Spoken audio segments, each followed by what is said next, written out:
There I am.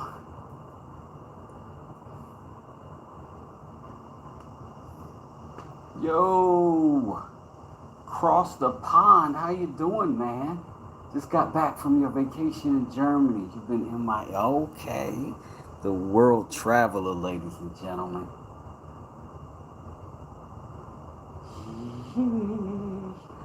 Yeah. Here's a really good way um, to go see. And I just sort of,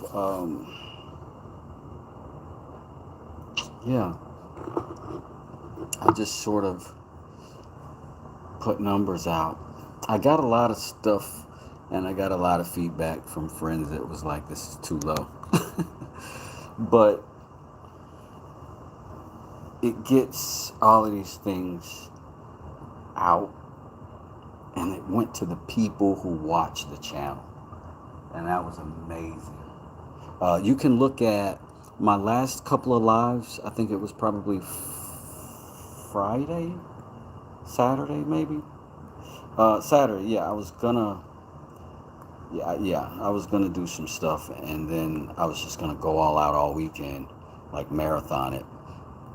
But then I got some bad news, and then I just wasn't in the mood to deal with it.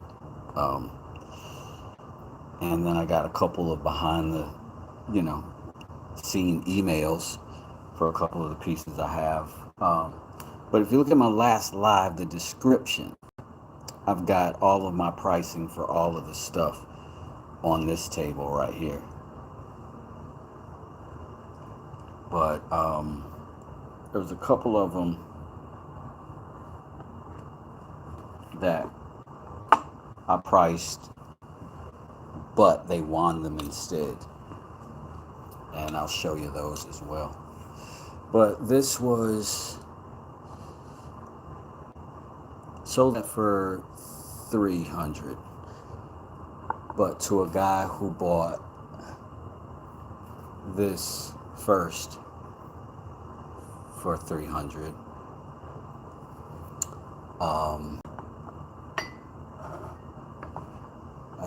This is a carver, kind of a pull knife.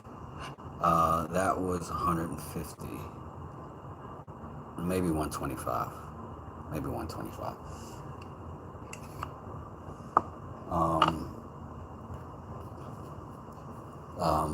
Walnut, hand carved, walnut again, carved, a little bit different. But with both of these, they got big handles, so they're for big hands. And both of those are going to a subscriber who is awesome. Golly, my hands are so dirty. I've been working this morning. And now I got dirt in my nails, and I can't, ugh, it's ugly.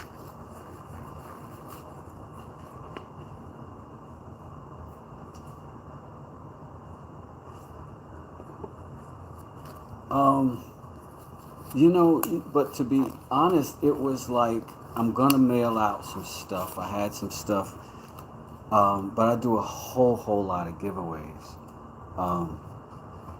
But I like doing the giveaways. I really like, because the giveaways, I think, are a way for people who may not be in an economic situation to buy a $300 knife that they got to see get made. Not always in a position to do that, but there may be people who absolutely appreciate the work. So it's cool to be able to do that.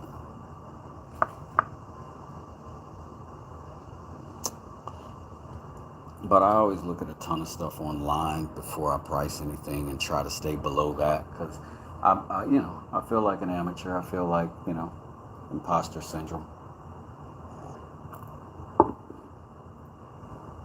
The whole thing. But for me, though,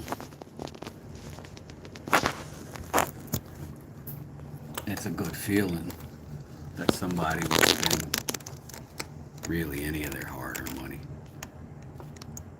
And when they do, I'm so grateful. And for the people who I know would, but just can't, I'm excited. I'm grateful for them even being on the channel. So whenever there's an opportunity, to do a drawing or a raffle or something like that, uh, yeah, those are ones I really appreciate. I'm gonna get some bags because I got to start wrapping these literally up and labeling them so that I can take them all to the post office.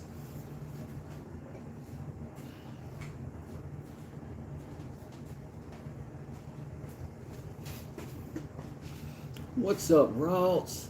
How you doing? I'll be right back, guys. I'm just gonna go get the. I'll put music on for you. Be right back.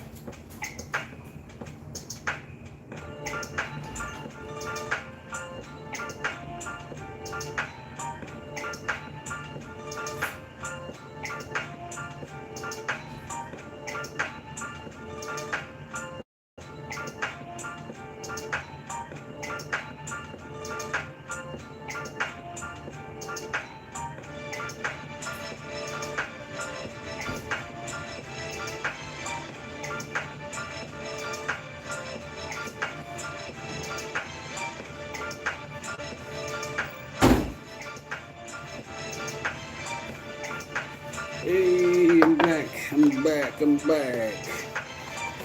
All right. Oh, thank you, Ross. I appreciate you. It's been draining you mentally. Yeah, dude. Now, again, full disclosure, I haven't sold a lot of anything online until this last month. I had some really incredible swaps that were worth a lot of money. That validated me a little bit because when they got the work, they were happy with it and expressed that they felt like they were ripping me off. And I completely felt the same way. These are creators, and I think that's just how we think until we've got the cycle repeated enough that we don't feel that way. You know what I mean?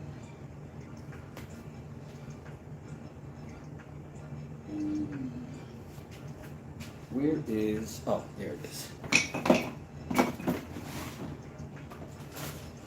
But you and I in particular come from a space where you can find out regionally what your value is per skill set, right?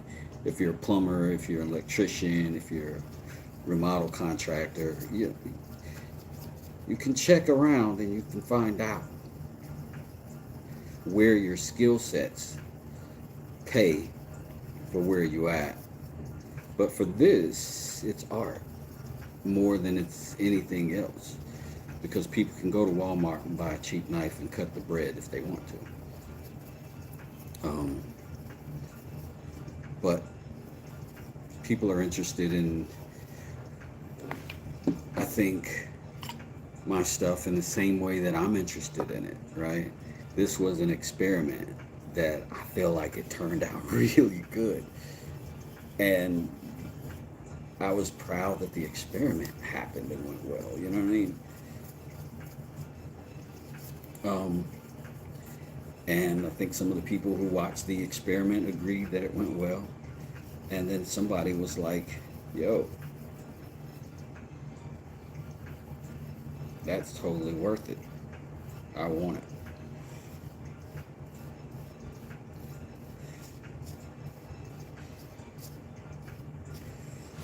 But it's does make you feel good about what you've done. That you've done the work that it takes to be good at that thing, at least good on a certain level.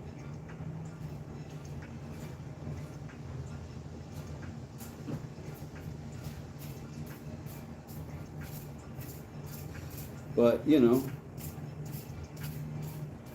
it's also some application of a whole lot of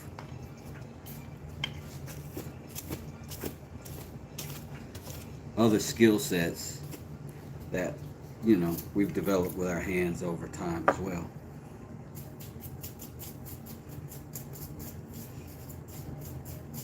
So it doesn't feel bogus, but it does feel a little bit surprising.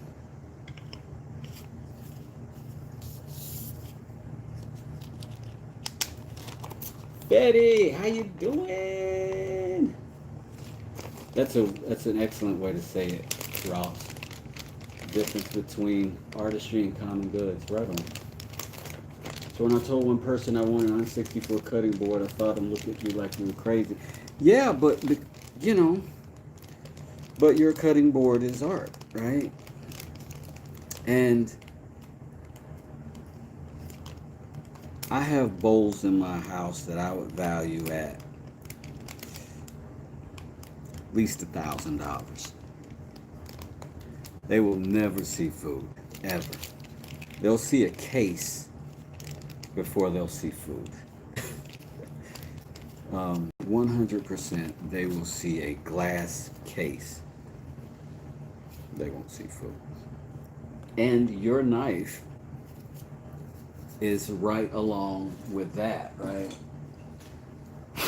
Just in case you guys were wondering, Across the Pond Creations made this amazing knife right here. This is a cheese knife that will never see cheese because it's art. And that's amazing. And I'm going to put it on display, whether it be down here in the shop or somewhere else in a case upstairs. But that's what I'm doing. Those bowls are incredible artwork, dude.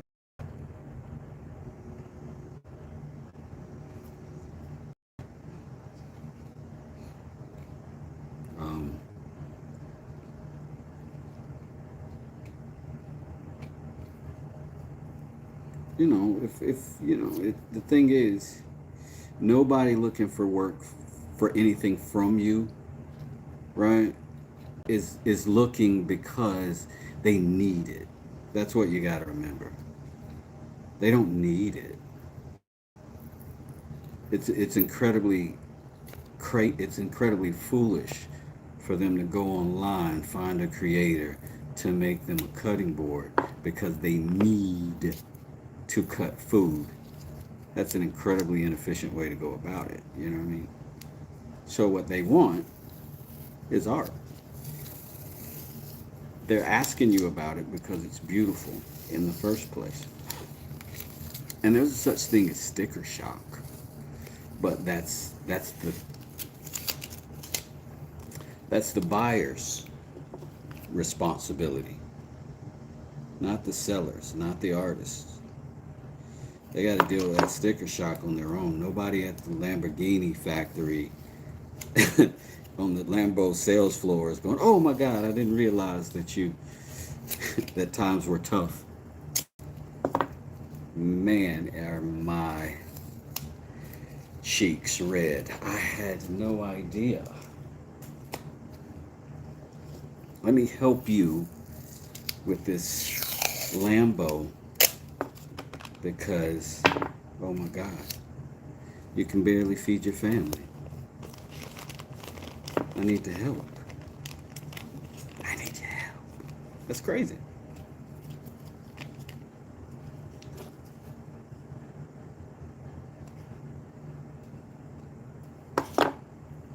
So,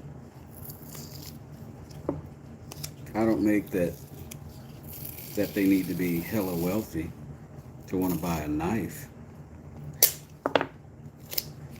But they should absolutely know that they are not in the same market as Big Lots.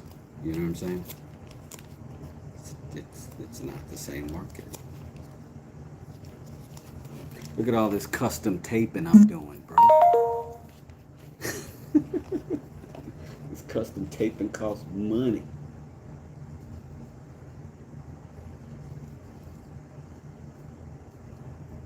You inspire Fetty ATP. You have a plan to make spalted maple cheese knife from your design soonish. It's an incredible design, yo. It's incredible. I have literally never seen that done before. I thought about doing a wooden knives before, and I thought like maybe it'd be cool as like a letter opener or something, you know. Um, and then I think it was Echo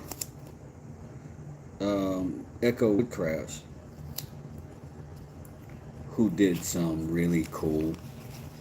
Uh, I think his were something else, but it was very similar in concept. You know, wooden blade that you could do some stuff with, but not, you know, obviously use like a full-on knife. Oh, see, there he is. Explain your what you built, Mr. McCall, if you will, if you would. We were just talking about this. Who is also sells stuff real time, real life. Echo be out there getting that money.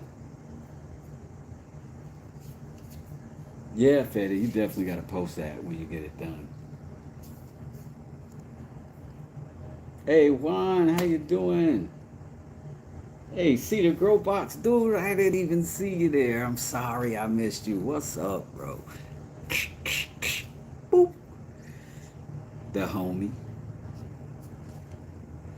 So I'm labeling all of these things. The stuff that's going out today. Ugh.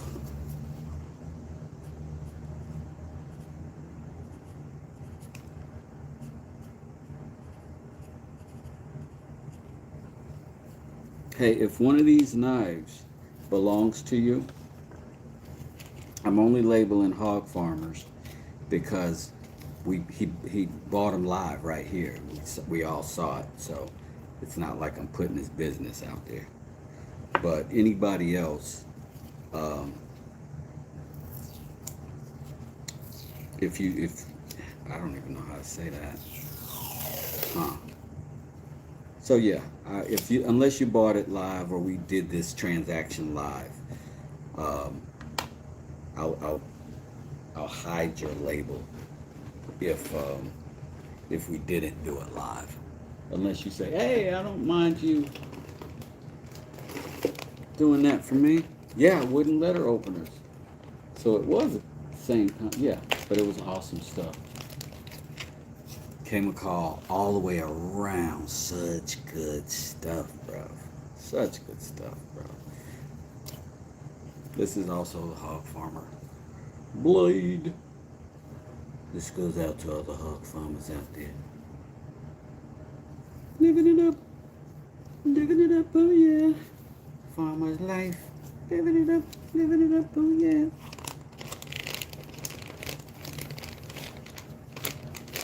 Oh man, these all look like crime scene bags. Oh no.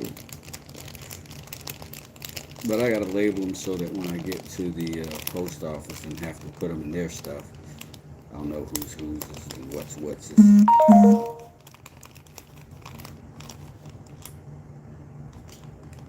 Oh, Latanya, is so many woodworkers in here. There's so many people here who have taught me so much stuff. And some of them just don't have time to do channels or an interest to be a live personality or whatever. But man, there are some really talented people in here. You should see when the Mallet Wars takes off. Sheesh. When the Mallet Wars goes down, sheesh. We should just do that every Friday night. We do a Mallet Wars and we do a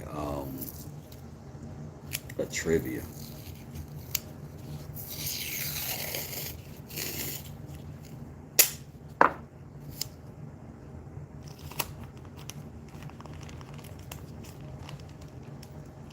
because I really like that a couple of people made their very first mallets ever with us. You know what I'm saying? In this community. That was awesome. That was awesome.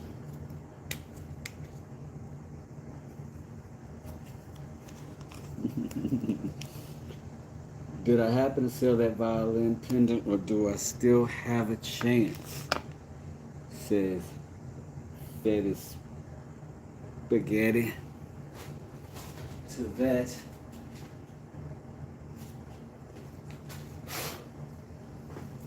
Fetty Spaghetti still here for you. It's a little song I came up with on this. I know it sounds like I've been rehearsing that for months, but really, I just came up with that. For you.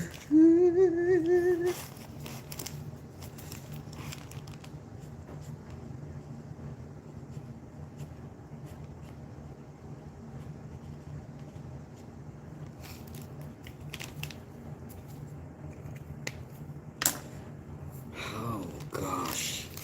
So glad to get these out. These were still drying. This one took almost almost a week for that last finish to finish setting up.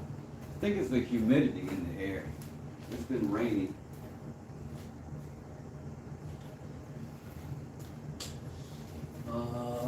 Where can I sit this where it ain't in the world, ain't in danger of getting problems?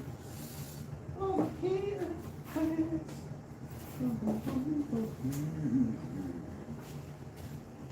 Let me tell y'all what happened yesterday.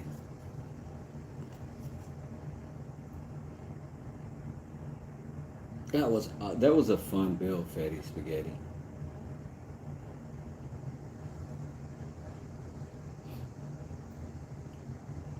I remember I made it. It was just a really fun project, ain't it? Mr. McCall, I think the same thing. I went over there. I'm like, this dude, because he's he, Across the Pond Creations is accomplished in that he started, run, and sold his contractor businesses, and able to, position himself, for him and his wife are living in France. And now he's doing YouTube. So whereas you're used to making money by doing something that you've been like super versed in, you learn it in the thing. And then there's this new thing that requires your learned skills, but it's a new space for you. But you and I both know good and well, and I think everybody here probably clear on that. You look at Across the Pond Creations channel and what he's producing, that he's not brand spanking new to tools or building stuff. You know what I'm saying? But he's got a young channel like I've got a young channel, and that we've only been posting stuff for months versus years because we don't know how to be media people yet. And what we're actually doing is being media people. What we're actually doing here is media, and building is just what the show is. And we just happen to have the talent to be the talent. But if this is a business, it's not a knife business, it's not a mallet business, it's a show business. And that's a weird thing to digest, but it's the truth of it. If all of this goes right, Doug DeMuro got rich off of media before he bought cars. Dub, what's up? Thank you, man. I appreciate that.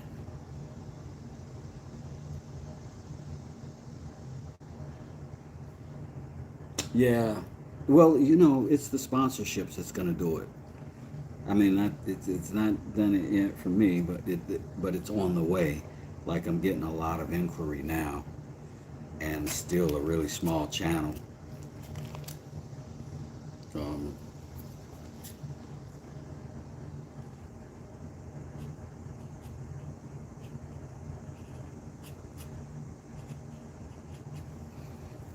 Coming out to Mike Taz.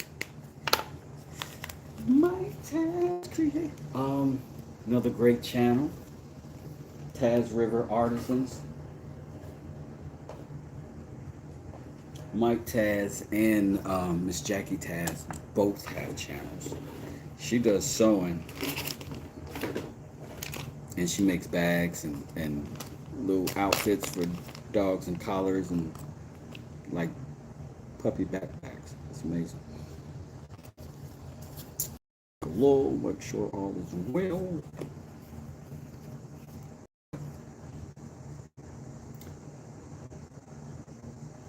Um, in one direction, right? But take a click over to that tab that says videos, and then take a click on that tab for yours that says videos, and you compare those numbers, and you'll see a stark difference. And because you doing good content, right? You are good content. If I was as good at video editing as you, I'm sure my numbers, in a lot of ways, would be better than they are.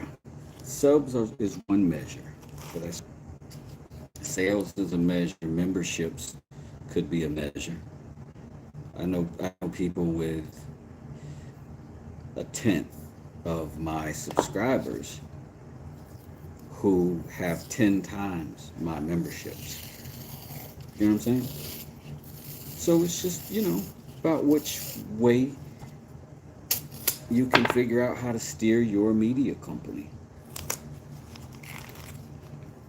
And if you have something that you can offer to the people who watch you, that'll make them want to keep watching you, or feel like the time spent is worth it.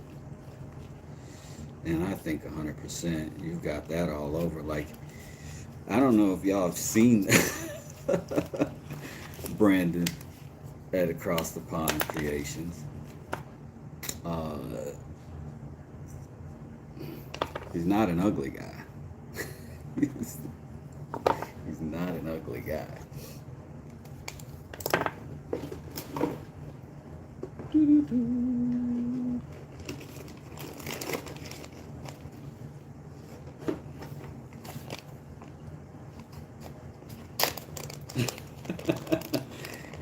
Look, did you hear my wife's reaction to your knife? When on that video, my wife's reaction to your knife on that video. I've never recorded my wife reacting to anything I've done. Because she was blown away. She gasped and was like eyes wide when Ben made those bowls and announced he was going to give them to me or trade them with me, or those are the ones that he was going to do for the trade. Oh my gosh. Yeah.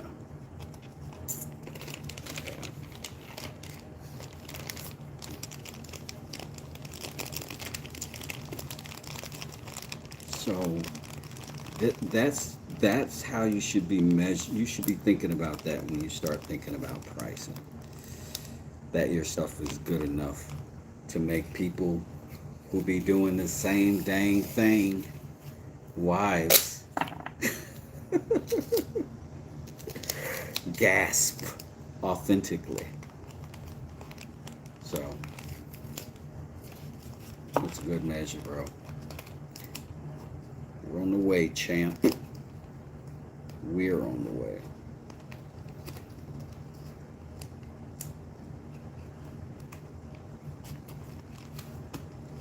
Because I don't know what it's like in France right now, but in the US of A, the housing market is crazy right now. You know, when the housing market gets rough, nobody wants to do a $20,000 bathroom.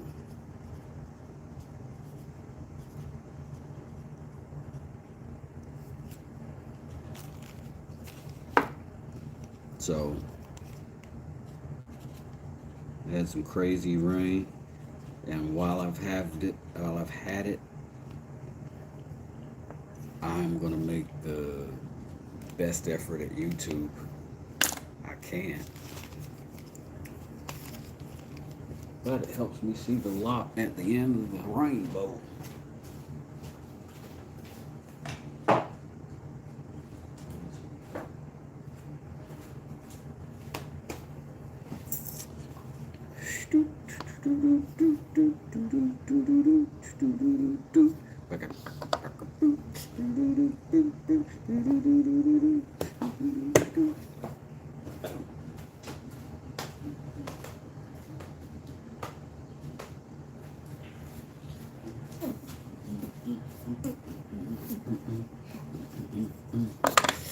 Ooh, I need to check this one for sharp. I don't think I did after I did that polish last time.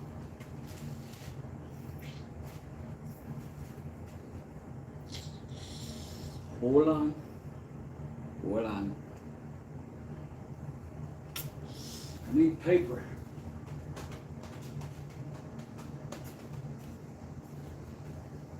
Dang it. I hate to leave you. I hate to leave you. In your language and speaking most popular and content great. I like your most valuable tools video you did recently. Thanks, Dubsack. I appreciate that. Lions, what's up? Lions was the inspiration for me to make this knife. This one right here. I'll show you why and how.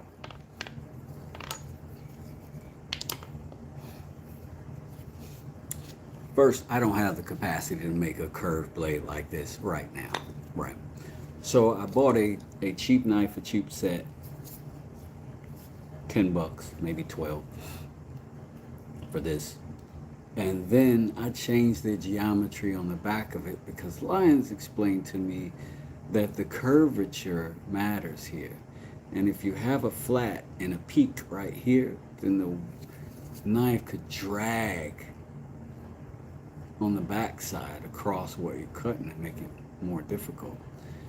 And I watched him sharpen and polish and do all the stuff to his knives, and he's got some beauties. Like I can't afford the ones he has.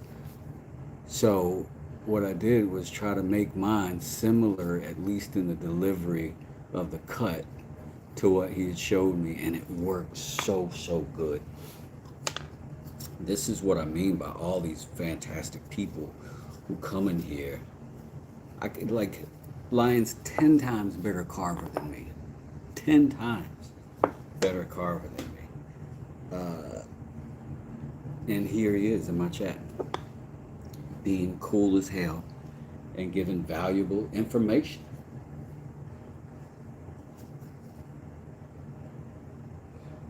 My wife wears Echo Woodcraft's earrings. I've made her earrings, and he sent us earrings. And she wears his. She wears mine too, but she wears his at least twice as long, at least twice as often, at least. And that makes me feel like I made a good trade. You know what I'm saying? Because I'm getting stuff that I can't do. I'm getting stuff that's a higher level than I can produce. And that means I'm, winning over here. I'll give you another example.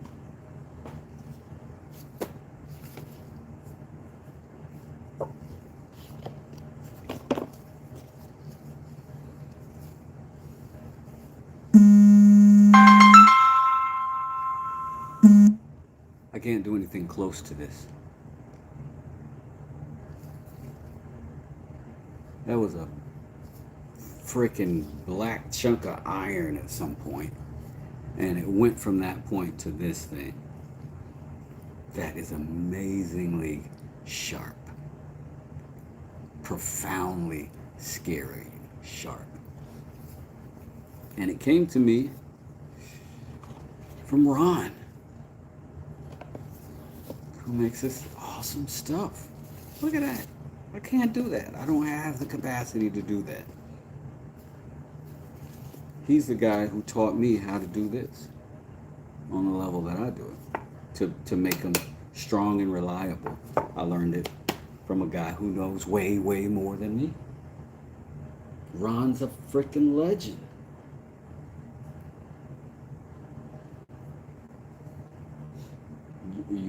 You for sure know you could, Miss Latanya, for sure.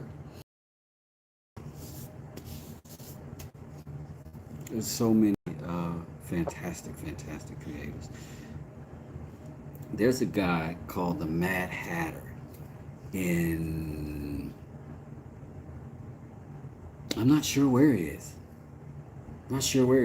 Called the Mad Hatter, and he does leather work. And I saw his leather did.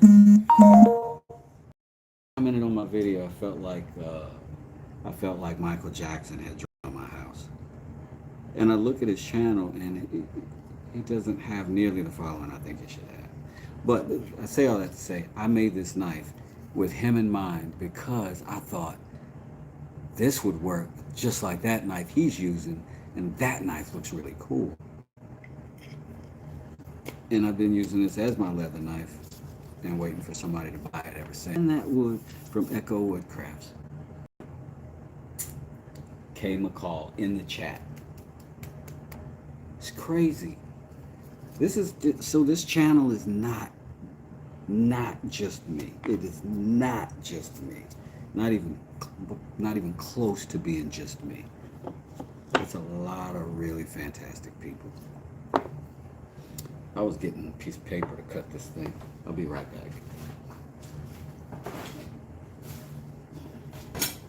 I guess I could always cut out the safety manuals.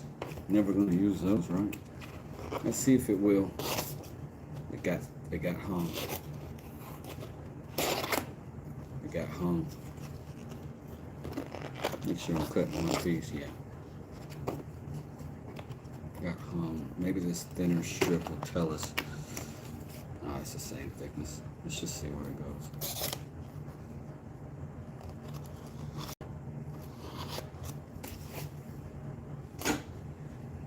We must have rolled that edge. Let's go ahead and get it right.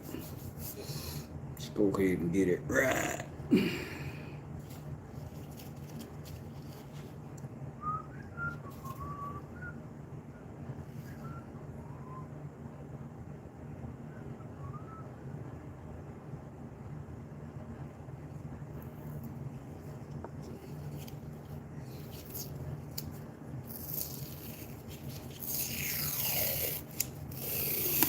So, welcome to our channel and our chat, Miss Latoya. Latanya, sorry. Miss Latanya, if y'all don't know, is a fishing channel, and she be out there getting it in. She be out there getting it in. Huge catfish. Huge fish.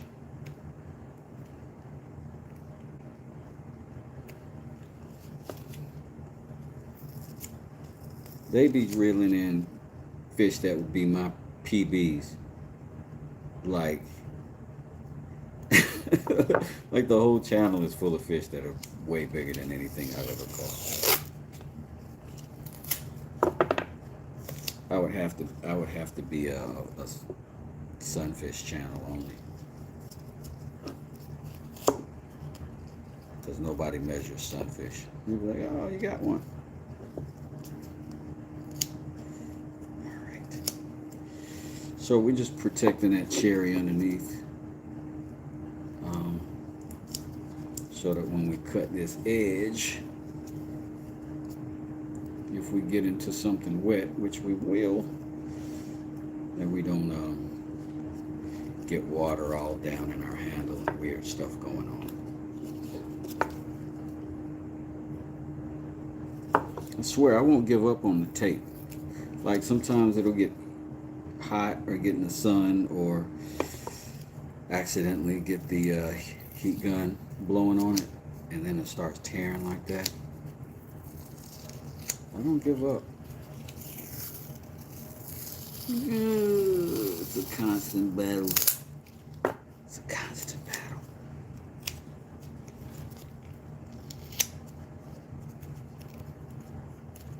But my pa weren't no quitter, and I ain't no quitter. Alright, we can shift these up there because this table slightly tilts this way, so if water runs off from our whetstones, it won't mess us up too bad. I just have to keep it off my lap. Oh man. So I'm gonna need to refresh the water in here. Be right back.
I'm sort of wondering if I need to just re-hit that bevel in case my geometry's just not good. You know what I'm saying?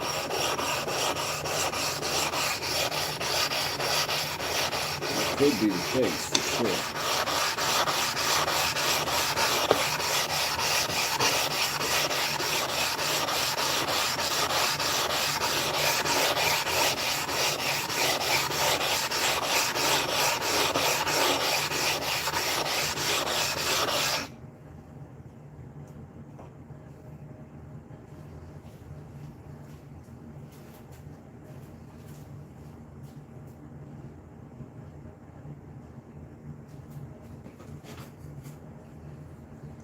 Oh, there it is, there it is, there it is.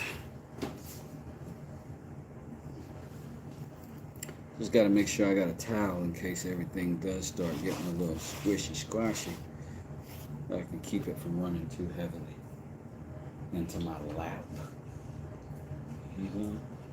Okay. Okay, you got it? Okay. You're just going to put this on the table right here. Okay. Put this right here. Okay. Good. Brown sugar, what's up? How in the world are you not blue? Jeez, John Marie, how you doing? That's crazy. That's crazy. How dare I? How dare I? Then right behind that, here comes E. Wood Jane to let me know that I've also been BSing on her behalf as well. I apologize, family.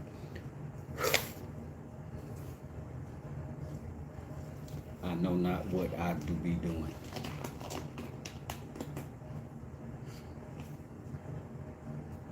Gatekeeping is just a fear of other people's success.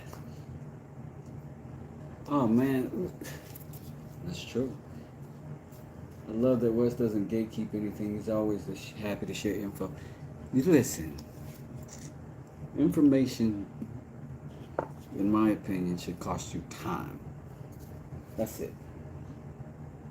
If you've got the time to learn something, you should be able to learn it. And if somebody's got the time to teach you, they should.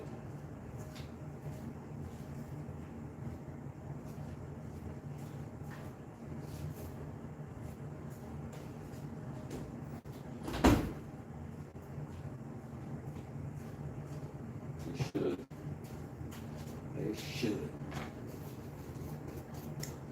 I generally like to keep a little water handy just to, from time to time, to keep it off my lap.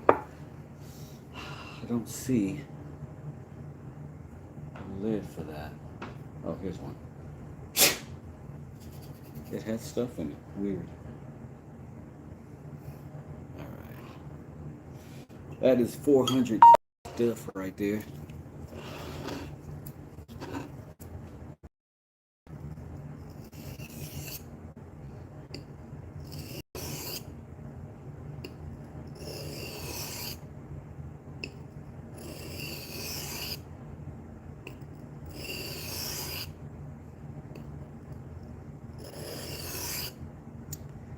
This is not what you would do to find your knife not sharp, as it once was. You would just drop it. I, however, just did a lot of work on this. Well, you know, I built this knife last week. And so polished it a few times after we sharpened it.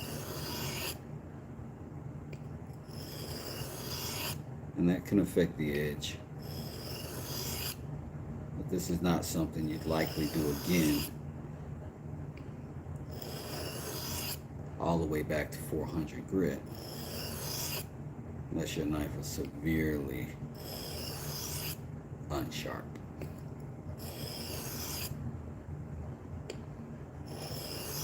Even after a strop. Right.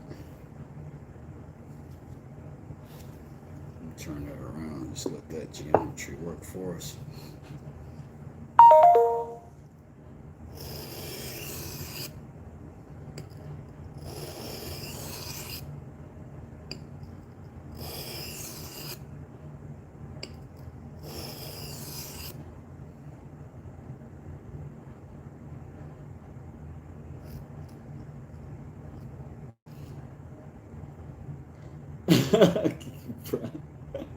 Keep saying this will be the year. That's funny, bro.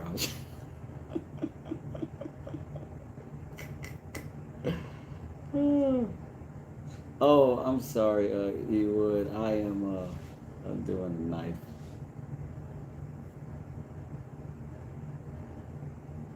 Oh, you're a pescatarian. You don't eat meat. Right on. Right on. My daughter is a vegan. She don't eat meat or dairy either. She has learned to cook though. As a result, she can cook. It's hard to make vegetables taste amazing, but what's crazy is you can't make meat taste amazing without vegetables. Isn't that crazy?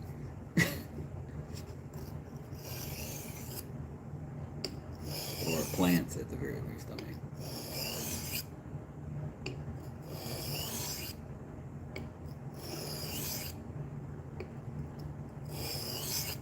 I love some steak, but I need time on it.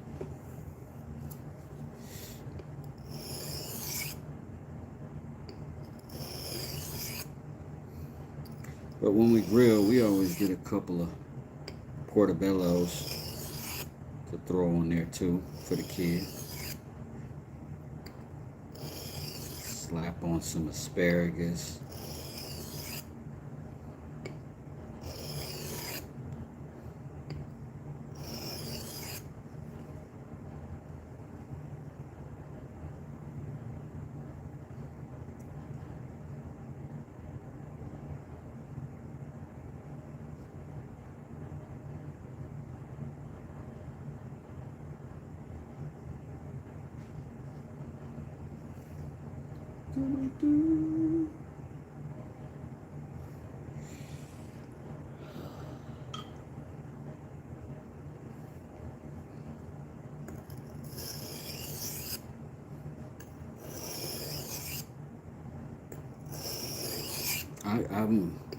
I grew up almost carnivore. I got a son like that. He is only interested in meat and starch. He will eat a steak and some mac and cheese. Maybe some carrots. But this guy has zero interest in salad. And when he was a baby, we took him to a food therapist because we thought something was wrong with him. We're like, he's gonna starve himself to death.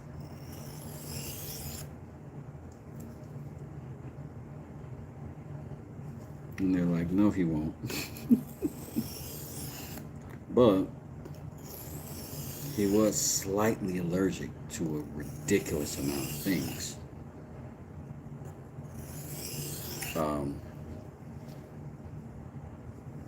And for kids, sometimes their bodies just know, and certain foods won't appeal to them.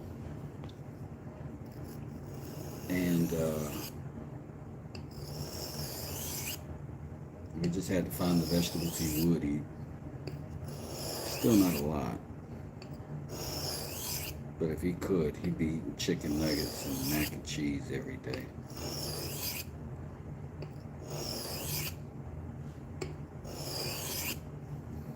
Whereas my daughter, you can't hand her a cookie. She's like, oh, what's this cookie made of?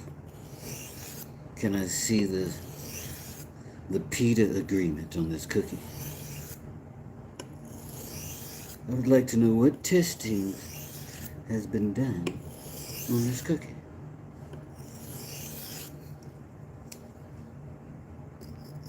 What kind of sugar in this cookie? Is this natural, vegan?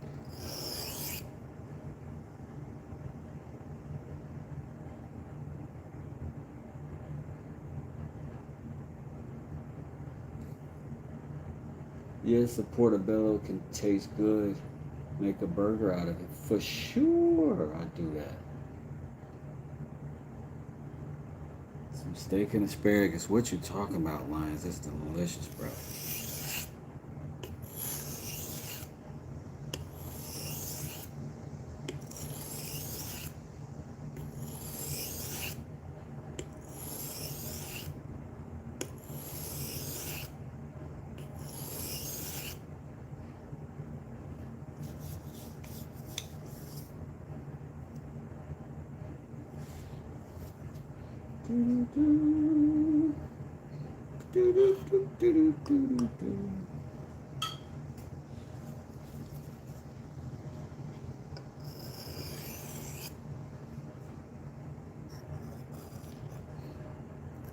All right. Real fast. Real fast. Real fast. I don't have a whole lot of rules on the channel. We're not ever going to put down another channel here. Not one. Not any. Not for no reason. We just ain't going to do it. You know what I'm saying? I'll allow anybody to promote their channel at any point in time. I got zero problems with it. I will not let anybody put your channel down here. I'm not saying you are. Just saying, let's not lean that way. I won't let it happen. Not to you either.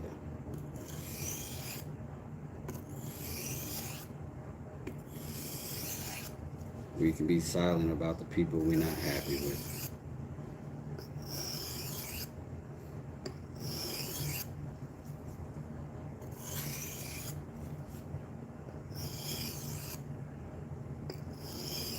I don't do division.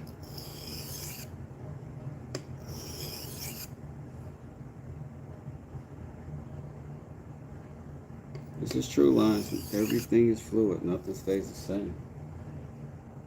For sure.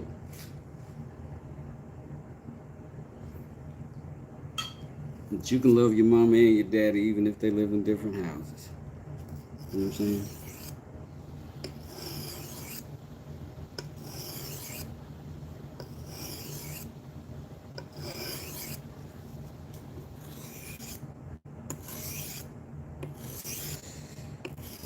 These are Amazon basic sweats.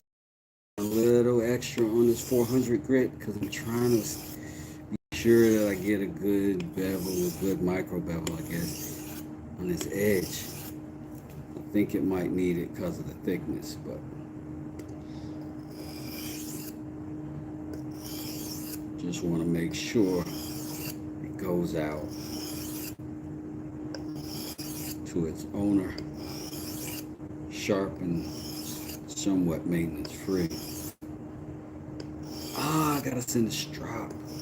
I'm gonna make a bunch of little small strops to send out with these knives. I have to contact the owners first just to see, because some of them may not need that at all. They might already have it. But if they don't, make them a little quick West Desert strop.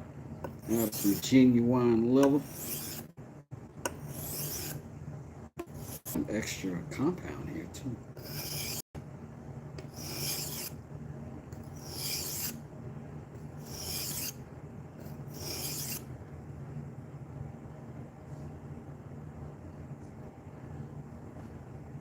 Word up, Alan. Word up. I'm just, you know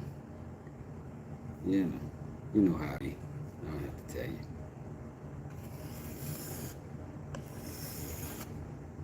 I truly don't intend to offend.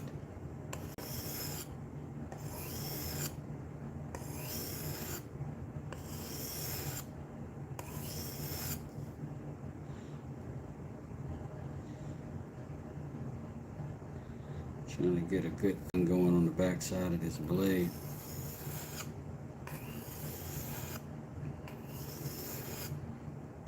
I met lions. We were talking about this the other day, how everybody meets through different circumstances and things. I met lions through Mike is making stuff was in my chat one day. And he said, we all ought to go over there. That guy, I make some friends over in daggone Sherwood Forest, man. He is all the way over there. Other side of the world. Where, Robin Hood. And then we went over there.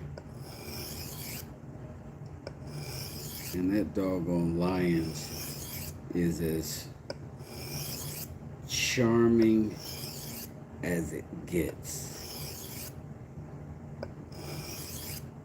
That dude. He could play YouTube James Bond. He could be YouTube. He could be the carving James Bond. And I met a lot of people from the UK from that live stream. And that's my second highest metric. The UK on my viewership kind of goes back and forth with Canada for number 2 countries on my list that watch.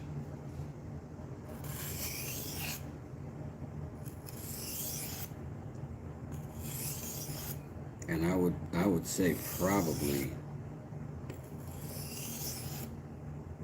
half of the people, maybe more than that, probably all of them from the UK came via Lions Stream or somebody who I met through Lions Stream.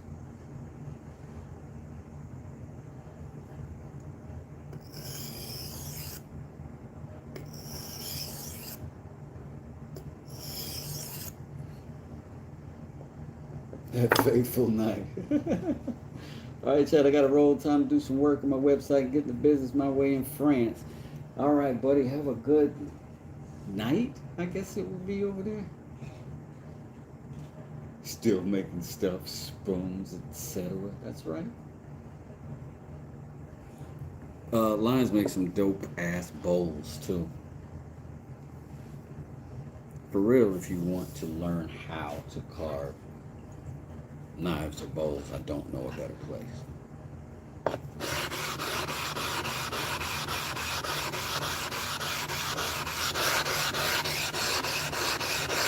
And I'd have an international audience, so I should know.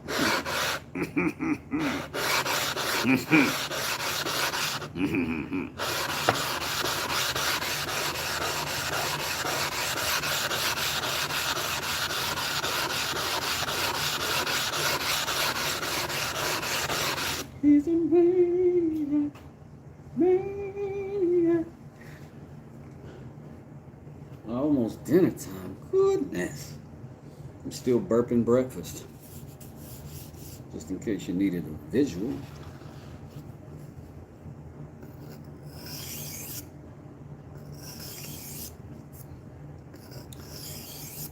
Lyons was the first person to show me how to sharpen a blade without trailing the edge.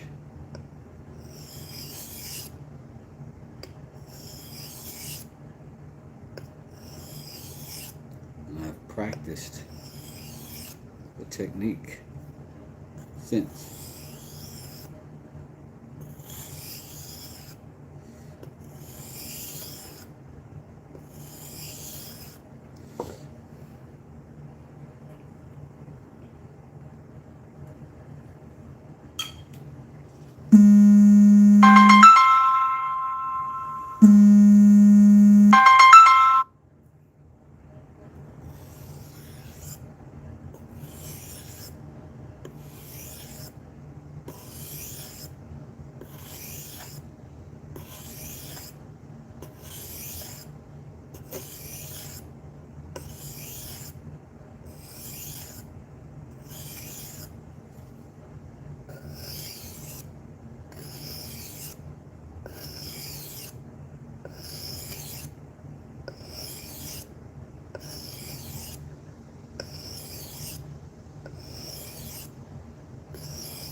Man, I really appreciate you saying stuff like that, Wes. I've been a bit rocketed and lost all my confidence on here. I felt like I was just some dude who's a nobody. Not at all, bro. Not at all. Oh, Jason. Yes, I'm applying some pressure. I but I'm not applying a lot of pressure. I'm basically applying enough pressure to keep full contact on the bevel. That little flat edge is what I am, where it's, see where it's not shiny anymore? That's where I'm making contact with the stone at right now. And I'm applying enough pressure to keep that angle, but I am not applying any more pressure than what my finger is doing right here. Otherwise, I'm just holding it down and let the knife and stone do that. Now, if I were trying to establish a whole new bevel, I might put a little more pressure, but I could get the same effect by more passes as well. And a little less risk to carving out a belly out of your stone. But that's what the flattening stone is for, to correct that. But no, you don't need to apply a lot of pressure at all. Oh, no problem. Thanks for being here. This is 1,000 grit I'm on right now. This is the other side was a 400. The next stone up from this one is 3,000, and then it flips over to an 8,000. All this came in the Amazon Basics whetstone package I got probably a year ago. I've used them really frequently for the knives I've made, for the knives I have. They work really good for me. So to get into good sharpening cheap, because you don't need anything more. You could get more, you could do more, but you don't need anything more.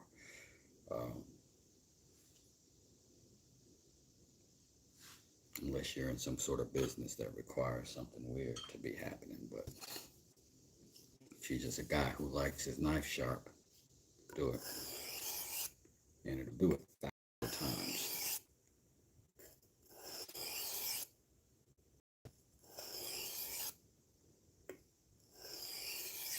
The key is just to hold that fixed angle the same every time. And there are tools that can help you do that. I've used them, honing guides and things like that. I don't find them effective on knives, but practicing that technique and steadying it, you can even drag this thumb if you want and hold that angle that way.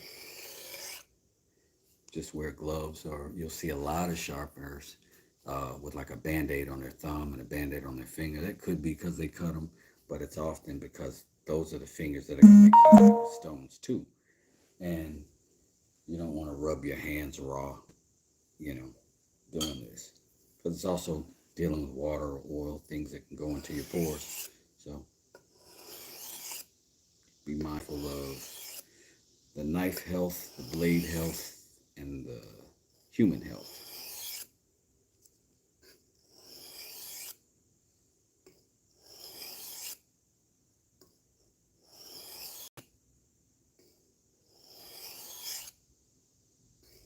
The more robotic, the less moving parts, the better. See, all this is happening right here from my core primarily. My elbow is the same, my wrist is the same, my fingers are the same. My hip changes. My waist shifts.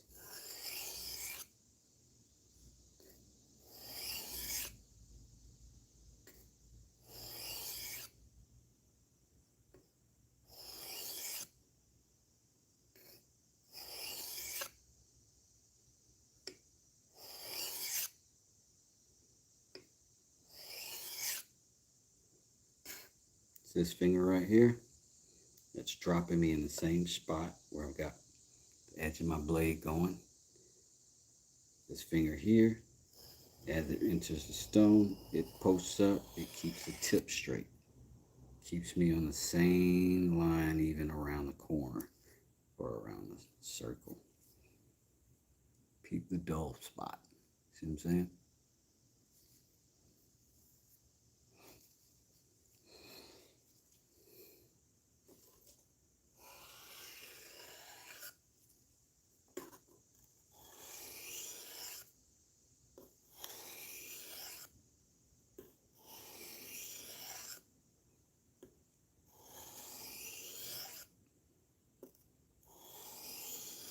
It is a thing you should do when you've got the time to somewhat casually do it.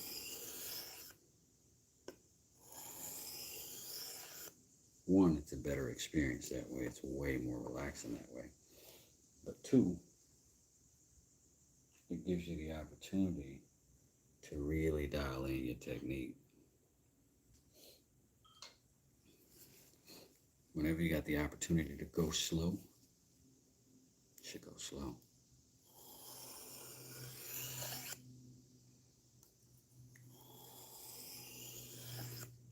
If speed improves the process,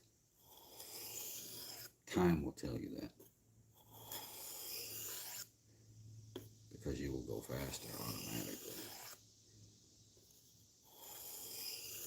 But you shouldn't go fast until you learn how to go good.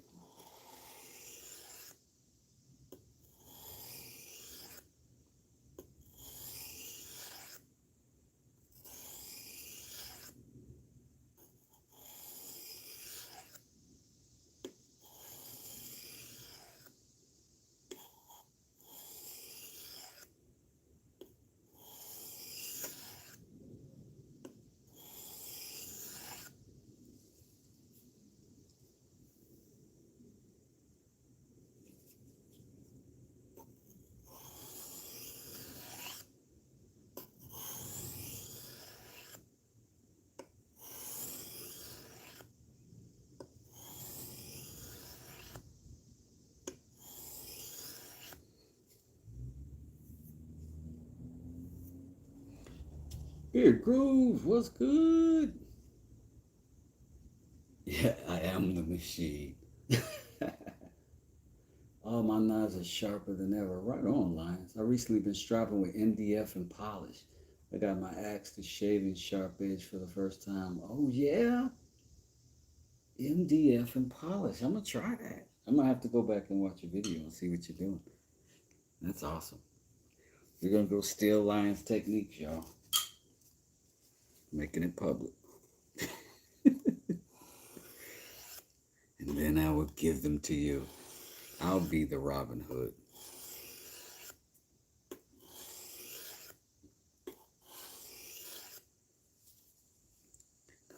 I'll be Robin from the YouTube elite.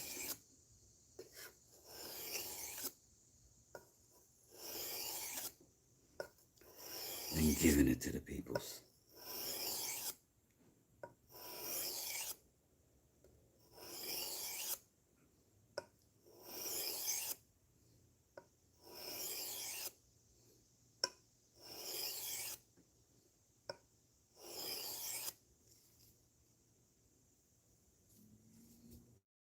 Oh, I like sharpening this so much. I like it. I'm gonna try to speed up a little bit for the sake of y'all. I am. I don't want to run out of stuff to say while I'm doing this. You know what I'm saying? I can get really lost in the sharpening. Certain grades in, yes. You would. It really is. This is a 3000 grit. The higher the grit, sorry if you already know this, I don't mean to be condescending if I do, but the higher the grit, the more refined the sharp, right? The smaller the bits that are taken off the metal. So the finer the razor edge gets on these stones.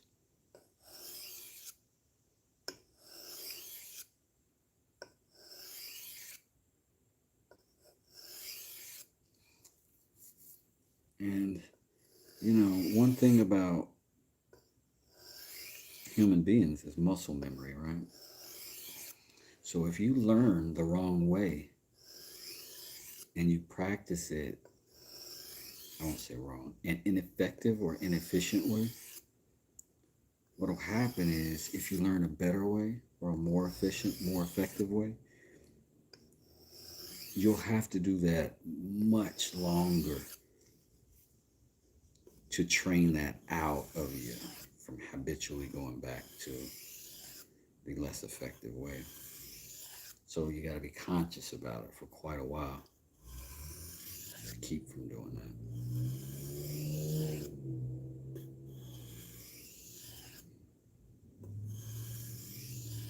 For instance, I began sharpening by trailing the edge. I got used to doing that, and it worked. I like this better because I feel the edge riding the stone a little bit better going towards the blade.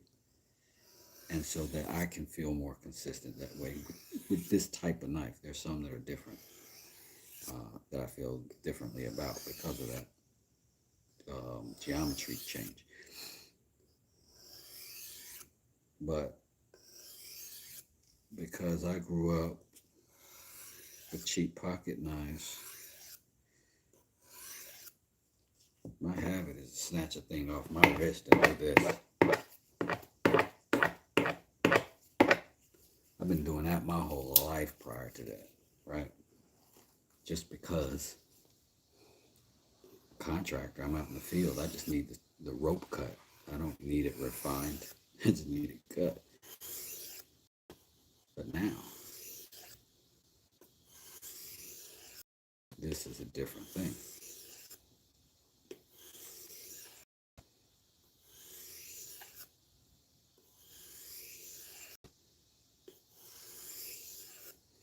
One of the good things about a human-made product and artistically driven product is it should have more effort. It should have more thought, have more refinement, along with more pretty.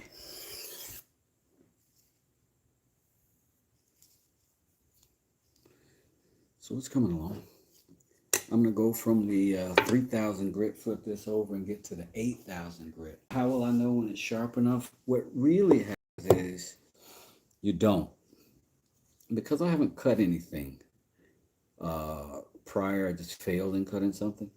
I could have, at the 400 grit level, brought out something, attempted to cut it to see, and if it didn't cut it, I would know anything I did forward wouldn't work. If it did cut it, I would know I'm on the right track, and now I just have to refine it and make it cut better, to cleaner, smoother, a sharp edge along the entire bevel. You know what I mean? But because I'm already to the very last stone I'm going to get to, I am going to not know until I get through this and strop it. And then I'll know. Because you're really sharpening it with the first grit. After that, you're refining the sharp. If that makes sense. Because if you didn't get it sharp at 400 grit, you stand no chance at 3,000.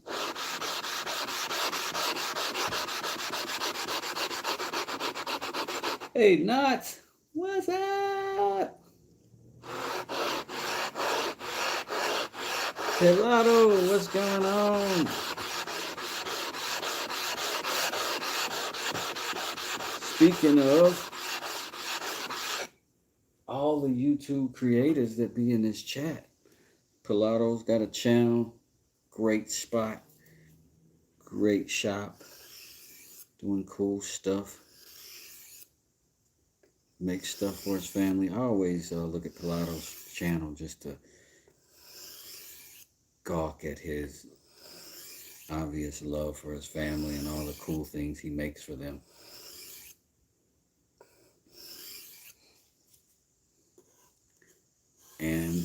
And the awesome Pilato gear. I really do like his shirts and hats. Shame he's not making the toboggans.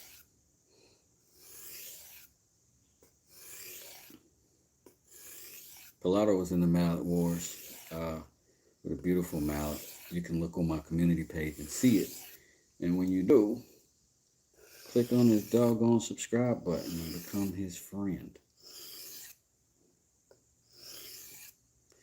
Now they told me that leave the sludge, this white stuff, on the stone when I get to the higher grits. Because what that does is help with the sharpening. That's what they told me. But in lower grits, you want it off of there because you want those big bits carried off. Remember, the higher the grit, the finer the aggregate. And that's the one downfall of sharpening with the paper, the sandpaper. Definitely can do it, Definitely cheaper. Definitely got to change paper far more often than you'll ever have to change stones. But you get a lot more paper, so you can do it quite a bit, depending on how many knives you got and how many knives you're trying to keep sharp all the time. But if you get them sharp, you really shouldn't have to do this often. You should just be on the strop from then on.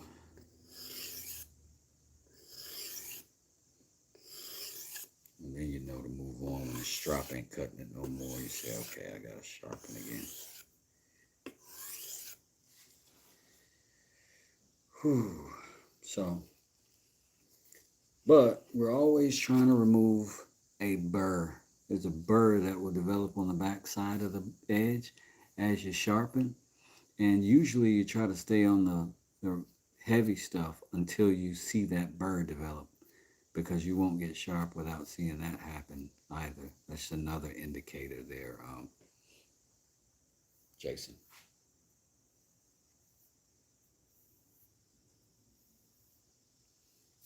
Some Pilato Creation suspenders.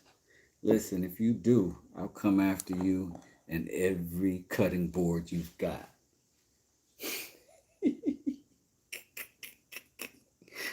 I'll sue you for every band sub. Now would it be able to be the same stone for my machete? Absolutely, you could use that for your machete. I sharpen my machetes with these stones.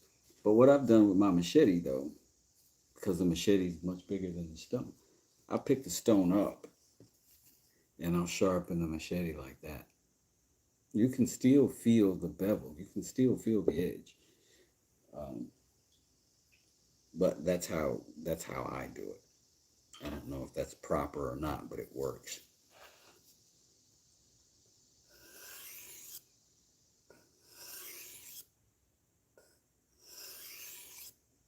Now, what I should be able to do after this, put this boy on the strop and be pretty close to razor sharp. Should be.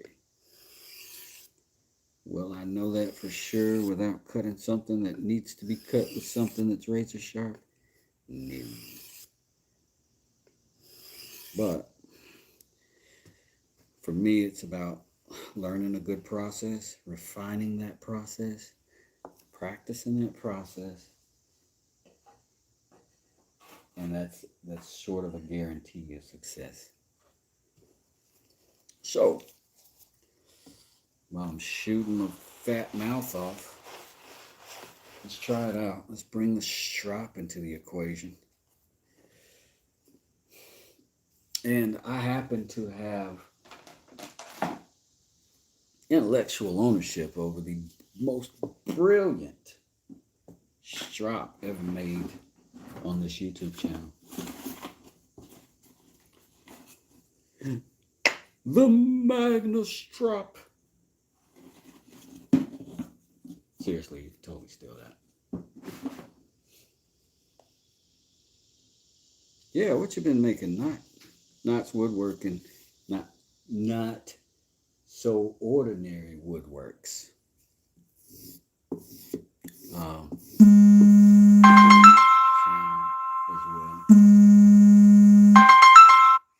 I don't know you, cause I don't know your number. If you're not programmed, then you won't get an answer. Get the machine, baby. All right. Let's go ahead and get to stropping. Stropping, if you don't know, is stropping compound, which is sort of a waxy type of material, over the suede side of leather. All right, there's the leathery side we all know and love, and then there's that other side on the other side. That's what this is, and then that is the side that we all generally know and love. But for now, polish on here. We'll let the Magna Strop hold it in place, as we pull that edge across.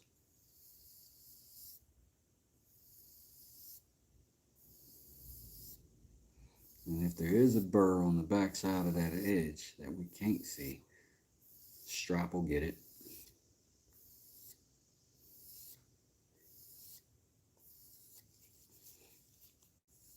And again, we always trail the edge on the, try to hold the same angle that we sharpened with, because that's the same edge we're dealing with. There's a lot of ways to do that. This is how I'm doing it, where I can actually show you what's going on the most effectively. So you don't have to hold it up off the table if this is the way you choose to strap. Okay.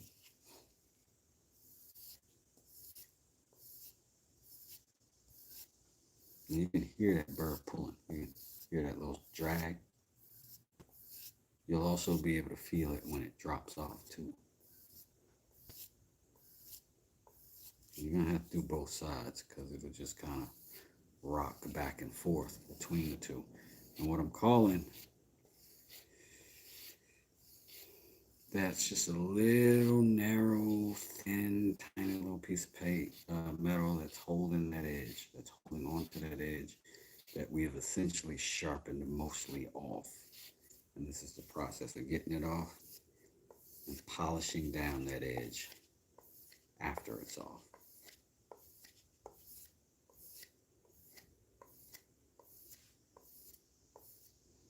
You go at too strong of an angle and you will polish your edge right back to blunt. So be careful.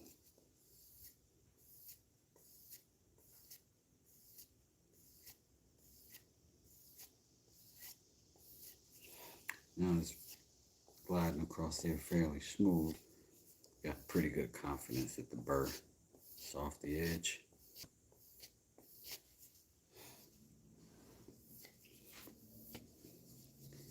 And just to be a show off,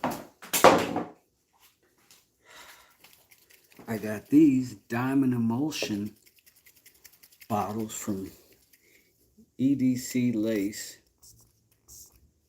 This is a 6 micron diamond cutting emulsion. This is not necessary for our process, but this makes this knife edge, if it is sharp, it's going to be crazy sharp after this. But again, none of this works if you didn't get it right in the first part. That's just how sharpening works.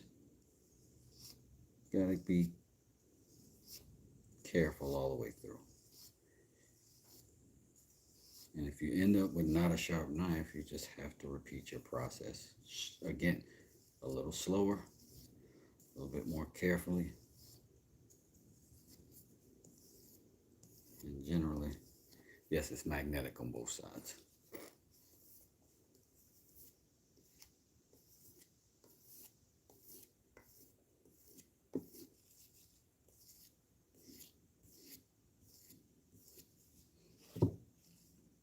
Now, I'm going to go to the 0.05 diamond emulsion. CE.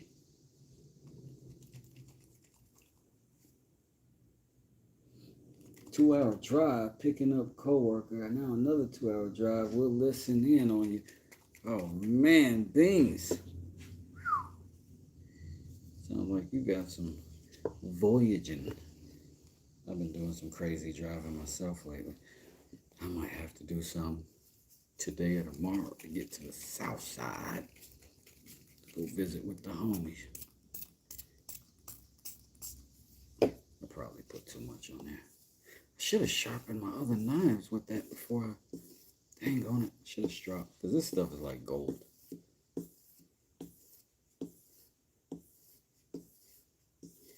Emulsions are like a luxury, I think, for sharpeners. People who are really, really super serious. I don't know that I would have bought any on my own. Not at the point at which I got these. I will now. Because they're so amazing.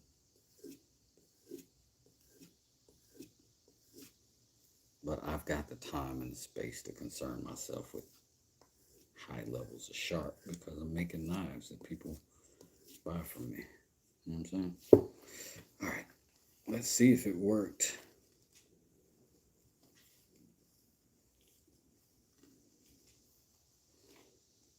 And all you creators, I would urge you to remember this.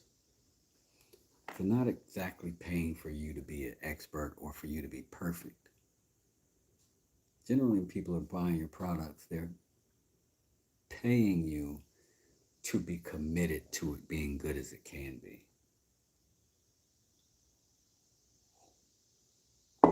So if we fail in getting this sharp, we continue because we're not giving up on gold very sharp. Jeremy? Did I get paper? Oh, yeah. I was using the tool paper, the manual paper. Let's see what we have here. This will be embarrassing if it don't do anything, though, for real.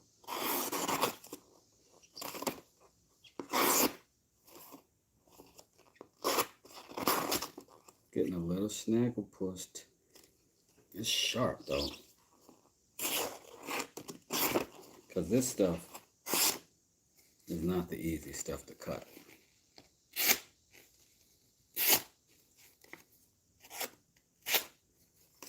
So, it's sharp. But I think I want to run down that edge just to make sure that I don't have any burr. I feel like I still might have some burr on there. I feel like I still got some burr on there. So we're just going to give it a little bit more of this action. It should maybe go back to the other side of the strap, but we're going to try it this way, though. Try it this way first. Because that's what happens when it'll slice through and slice in and do it up the knife. We want it to slice all the way across. Like I'm traveling that edge along the slice. You know what I'm saying? So I don't have, if I have snags, that means I still have burr. So I want it to be smooth all the way across. Because I can't run my finger on that edge to know that, and I can't see quite on that microbial level. That's a wrong word I used. But you know what I mean.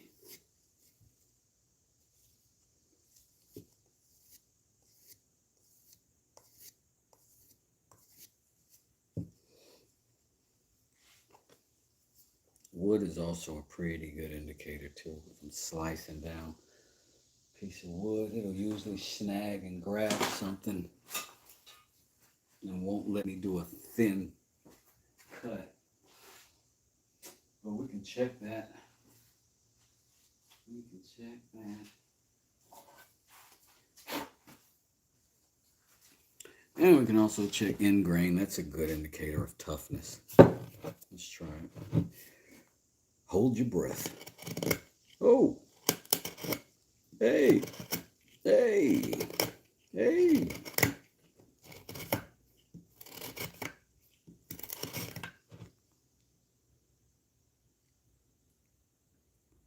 Pretty good for end grain.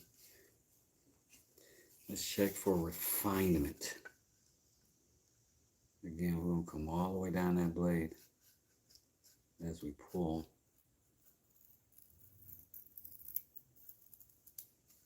This pine is not the greatest of examples because it'll want to split. It'll want to split on its own, but I want to get, yeah, this is the side I want.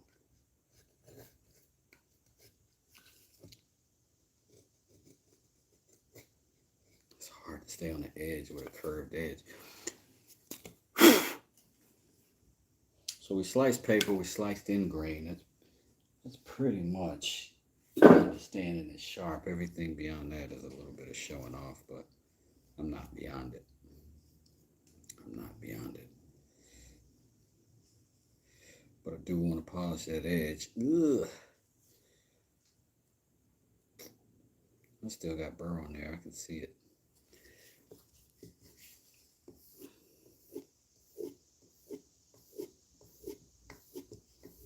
We just didn't work it long enough on the strap.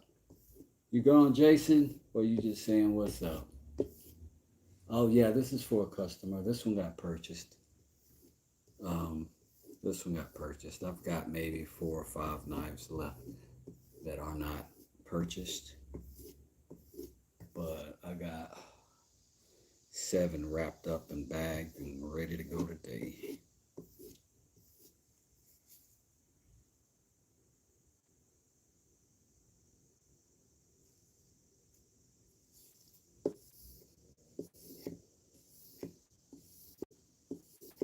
But a couple of the other ones, when we were working, getting them ready for sale, like this one, we cleaned him up so sharp. Polished up that back edge. Almost mirror shined it. Almost. Real close. Real close. Shing. Stick.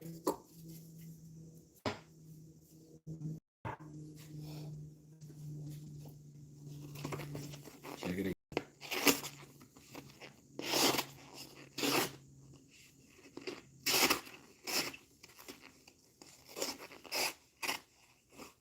Where's that? Where's that? Where's that? Where's that? Trying to find the burr. I might be pulling it as I go. Because this is the kind of slice that I'm at. But I can move this blade along that edge and still get it. That's what we were after. I'm happy with that.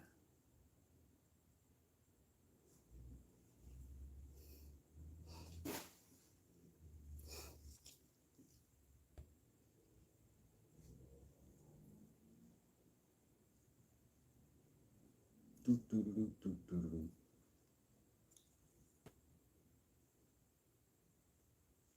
All right, Miss Latanya, we'll see you later. Thank you so much for hanging out with us. For real. We appreciate you. Realistic Woodworking, what's going on? That's one of my a guy who I also feel particularly connected to watching his channel, Realistic Woodworking, because they do cabinet work, trim work, fine carpentry, which is why I would imagine it's called Realistic Woodworking. In addition to the woodworking that we are all familiar with. And man, they do good work. And what I've noticed is that YouTube doesn't seem to care as much about that, at least on the shorts and stuff. When I see the cabinetry and the carpentry and the finished work and the beautiful staircases that they build over there, it feels like a crime that YouTube is not pumping that stuff out. And that's just my own opinion, but I really appreciate that channel. I appreciate really that man, because I know what it is to develop that skill set. And it's no easy feat. And on the level that he's doing it, it looks amazing. He's an amazing person. Just for that alone. Just for that alone. All right, I'm going to put just a little bit of mineral spirits on the tip of this cloth right here, just so that I can get that little bit of glue from that painter's tape off my knife. Well, not my knife. The owner of this knife is in here, or was a little bit earlier. I don't know if he's still in here. Haven't looked up at the screen in a second.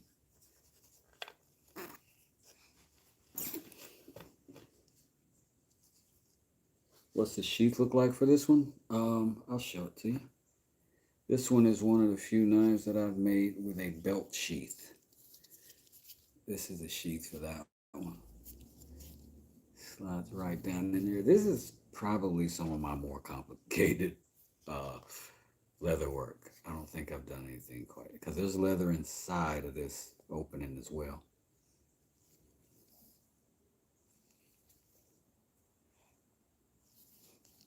So it slides out real nice. But There's a little catch on the back of it. I didn't put a magnet in this one. Put a little catch right here on the back so that when it ain't gonna come out on accident. If you got it in your pocket, you just pull it forward a little bit, right? Just boop, and come right out. But boom, on its own, it's not.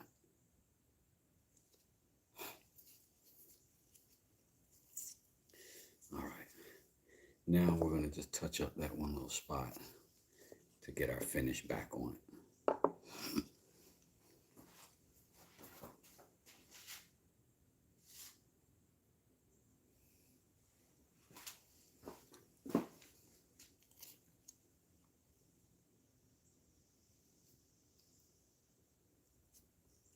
Thanks, Beard Grooves.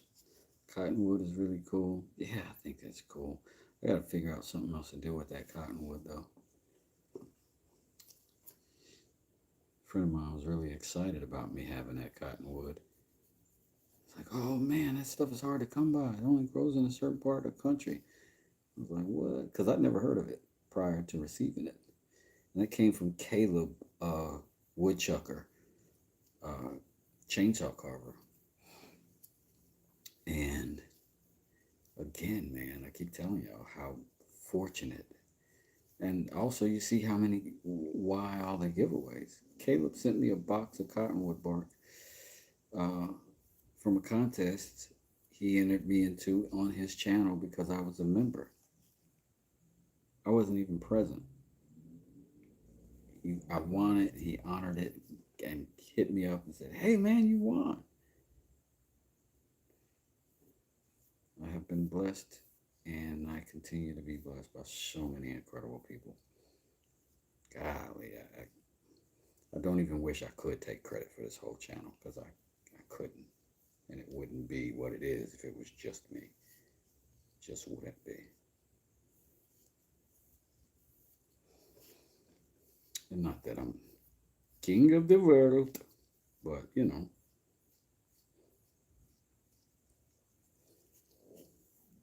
I'm surviving in these YouTube streets. And that has required a lot of hand holding by you guys, and I appreciate it.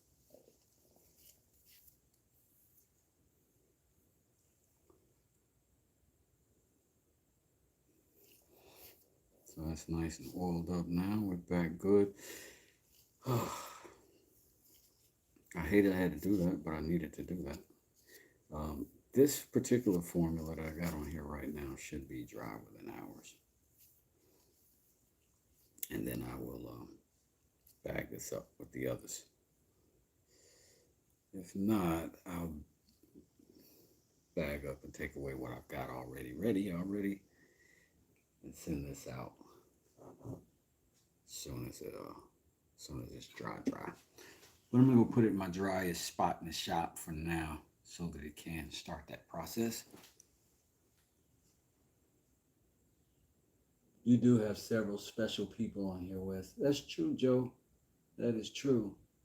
Speaking of, what's up, Chip Force?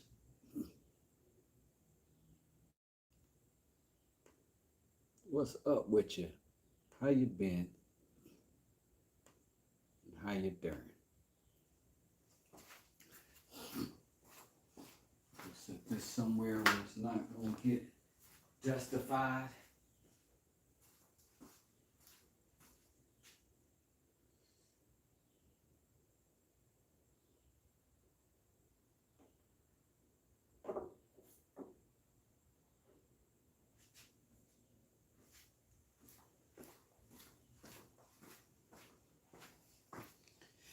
Whew. Should have brought a sandwich down here with me.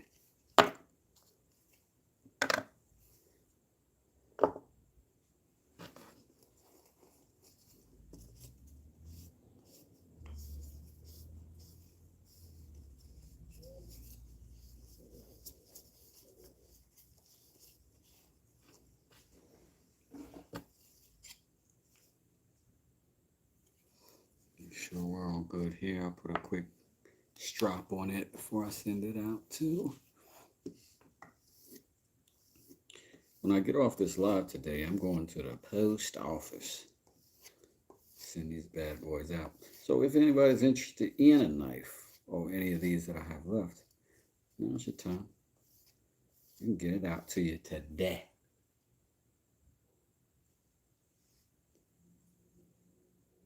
Osage orange is some nice wood. Oh yeah, Beard. Right on. Y'all, I got some wood from Beard Grooves as well. I'm gonna be making something out of it. It'll probably be my next knife handle. It's some of the most interesting wood I've got in the shop right now, and so I'm very interested in it.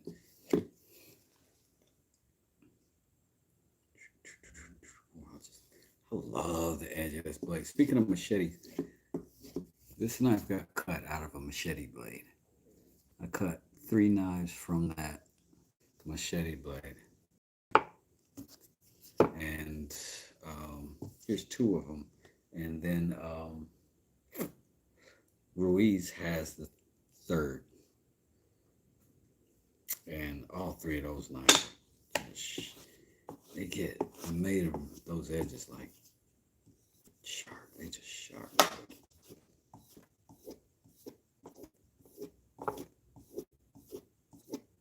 These 2 are going out today as well.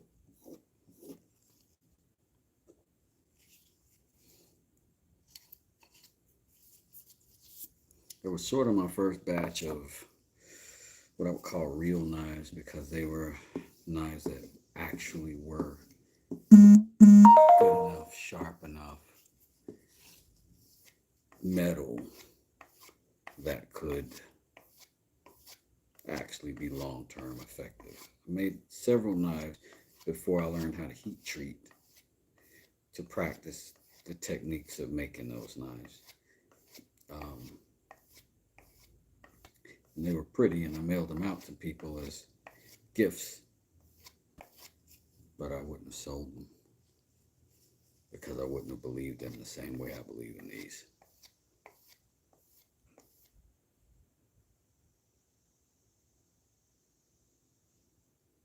Wes, I wish you lived closer. I'm making spaghetti with the Italian version. Where's the Italian version, man? Gonna Run 'em Up says I have a large overgrow of control orange Osage. I'm trying to cut it down. It's a good use besides bow or burning. Well, heck, that would be an excellent question for Beard Grooves. Might have an answer for you on that. I don't know quite as much about different species of wood. Like, I've got some education on almost exclusively the type of woods, the specific woods that I've used. And most of those were gifted to me, and then I do a little research on them. But I don't think I've handled any Osage yet.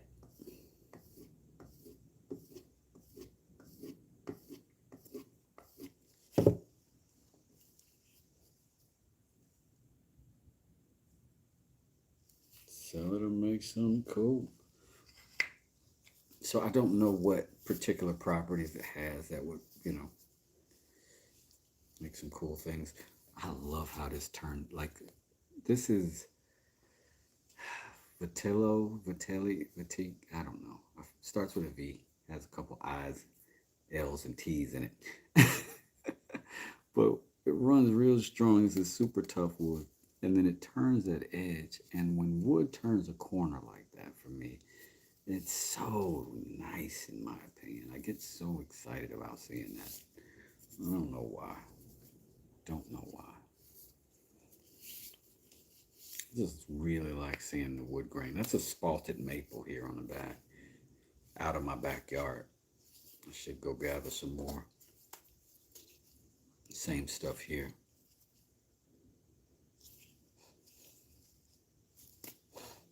Anyways, that's a cherry handle.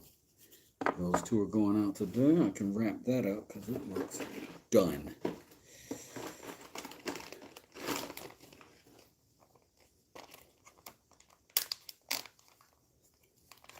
So how do you make this Italian version of spaghetti, fam? Other than just the, what's special? Like, is it a different type of tomato sauce? Is it put together differently? Are there cucumbers in it? Spinners. 2 months in this thing. Appreciate you, family. Appreciate you.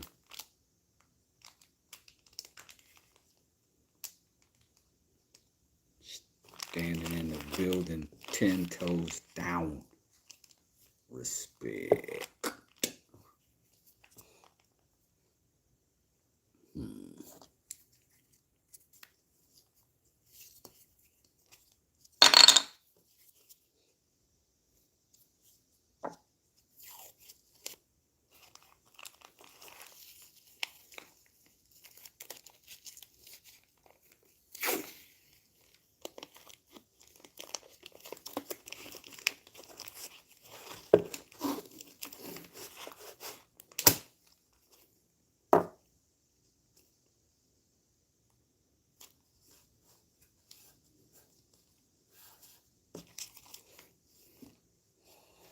Another one for the pile.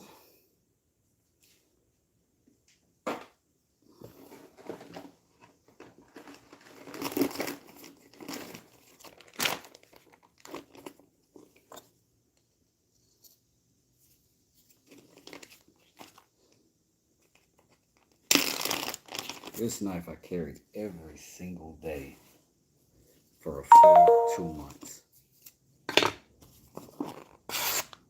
Every day.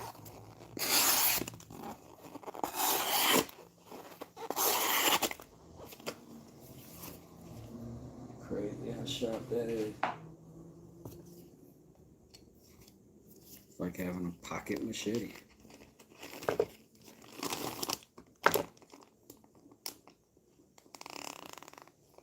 What's going on? I can't tell.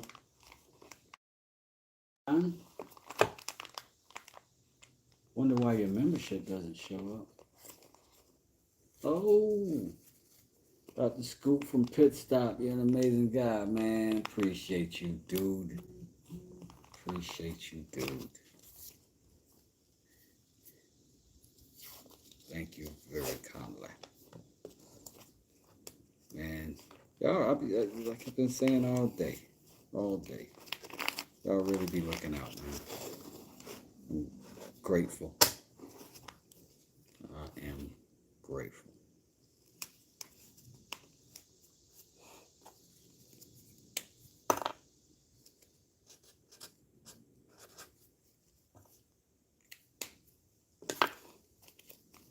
Tagged them and bagged them. Woohoo!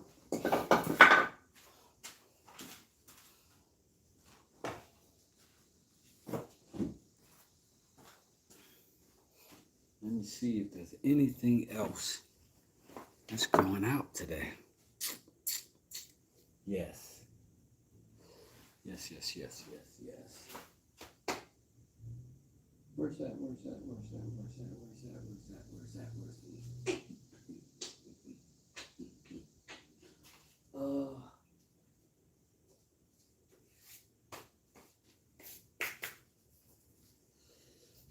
What else was going out? Where's it at? I'm looking for my, not mine. Looking for Beard Grooves' Pez dispenser. That should be going out today.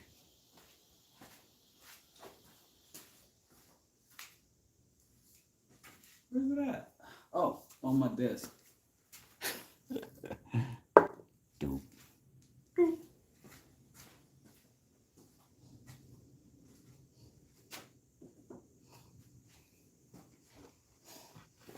I should have put that in. No, I should not have. It have got messed up in there.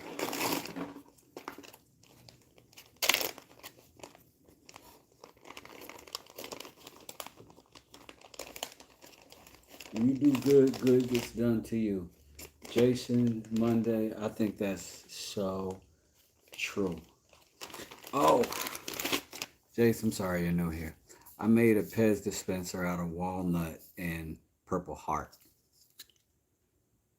and Beard Grooves won it in our contest. So Purple Heart mallet.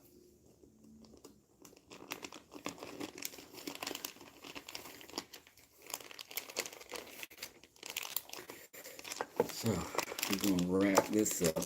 You want to go now, Beard?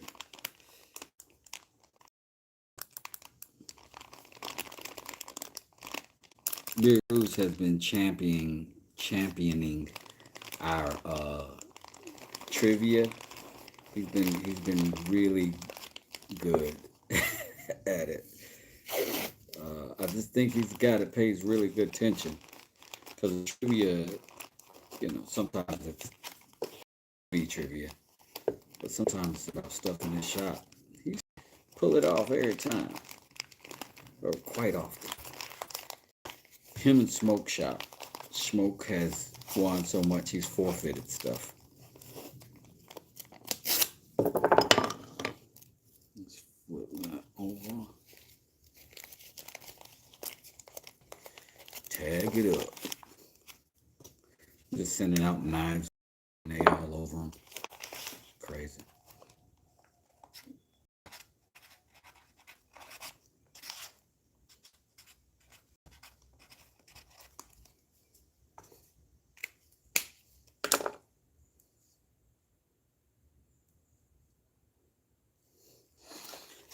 All right. Going now with the stuff. Going now with the stuff.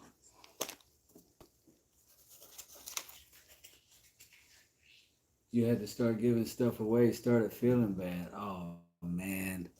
No problem. Oh, no problem, Jason. Thanks for coming through here, man. We appreciate you. No, Grooves, you're kicking butt, man. Like I said, we have seasons, and that's awesome too. You were in a receiving season, and there's nothing wrong with that, dude. I definitely have had a tremendous receiving season, and I've definitely, done a lot of giving stuff too. But oh, thank you so much, Jesse. I appreciate you. I got a handful left, but all of these went to people who are really, really, really amazing people who have supported this channel so much. Oh no, just keep that season rolling, man. Give, receive, give, receive, give, receive. Hold gratitude both ways, always. That's it. Life is cyclical enough, You don't have to force any season. It will come. It will come. The winter will come. You don't even have to rush it. Can't wait to get mine in hand. Yeah. This one was Mr. Jesse's, the one with the spalted maple. Again, I don't be announcing it if y'all aren't. But yeah, I didn't want to put it on the label. But that helps me when I get to the post office. I've got everybody's address logged in, so I can be like, okay, this goes in this bag and this has this label on it. Boom, boom. So we got Beard, Mr. Jesse, Beard again, Mike Taz, Hog Farmer, Beard, Hog Farmer, and WB. And this one also, WB. Hopefully that'll be dry soon. It's weird. I've seen this very same concoction dry in an hour. I've seen it take 2-3 days.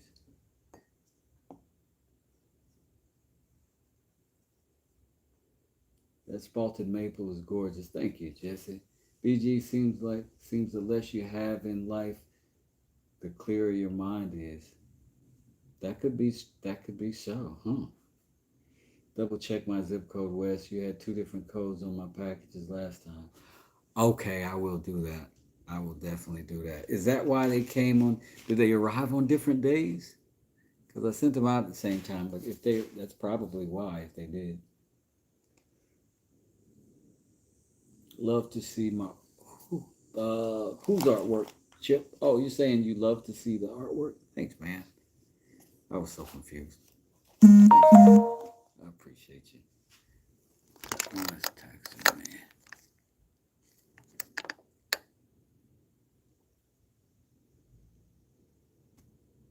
man. Y'all, I'm so sorry. I don't even know how that happened.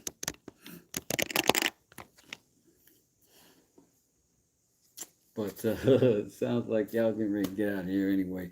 And it blacked out on you, so I don't blame you. Sorry for that. I do have everything that is going out packaged up. And that one knife that goes to this that is not packaged up yet, I'll send it out tomorrow if I need to. If that's dried up. You like stag handle knives, Mr. West? Yeah, I just never made one. Because I've never hunted, and so I've never had even any of those supplies. Beard Groove says, any ideas for that basswood? Who that? Me? Hey, Monkey Runs, how you doing? What's up? Ooh, good to see you. See you later, Joe. Thanks for hanging out with us, man. Thanks for hanging out with us. We always appreciate you. I need more coffee. This cup is emptieth. Big basswood is pretty soft from what I'm aware of. Haven't messed with it that much. Yeah, I haven't either. Not for building things. I've used basswood for carving, for sure. But I also have not carved all that much. I'm good. I hope you're well. Yeah, I'm awesome. I'm awesome. I'm so grateful for this channel and this chat. It really has helped me through some times that would have been tougher without you. That's 100% factual information. I think I'm going to try to figure out how to cut open that. I think that's, I got some deer horns laying around. I'll try to get some together. What? Oh, man, you used to hunt a lot? Word, Jesse? That's cool as heck. I'll take it. I have to do some the crazy thing is somebody sends me some new stuff. It gives me a reason to do some more research. I don't know why I like doing stuff like that. And then I get to deep dive on something and learn something new and figure out how to solve a problem with it. And that's one of my favorite things. Y'all give me my very favorite things to do all the time. Yeah, Beard. I think so too. It does not seem like wood, but I think I can make handles out of it. And even still, I'm pretty sure that once we put treatment and stuff on it, like a knife handle, you know, don't have to be particularly hardy, but like, and particularly if I'm using it for things like, you know, carving knives and such. You know what I'm saying? They don't get beat on too much. They just have to be comfortable and soft in the hand. But yeah, ladies and germs, I salute you. I thank you. I appreciate you all who have come out and all of you who help this channel come around, and everything is now and everything it's gonna be. And not that I'm tremendous, but compared to last year, I'm tremendous. So thank you so much to everybody who's plugged in and giving me a hand on this. Y'all enjoy your day. Y'all will see me again before this day is out. Like and subscribe and follow and all that stuff. And don't forget, check out the shorts. From you all, the second best part of this channel, I think. Either way, that's my second most focus. I'll see y'all later. Thanks everybody for hanging out with me. West Desert, I'm gone. Peace.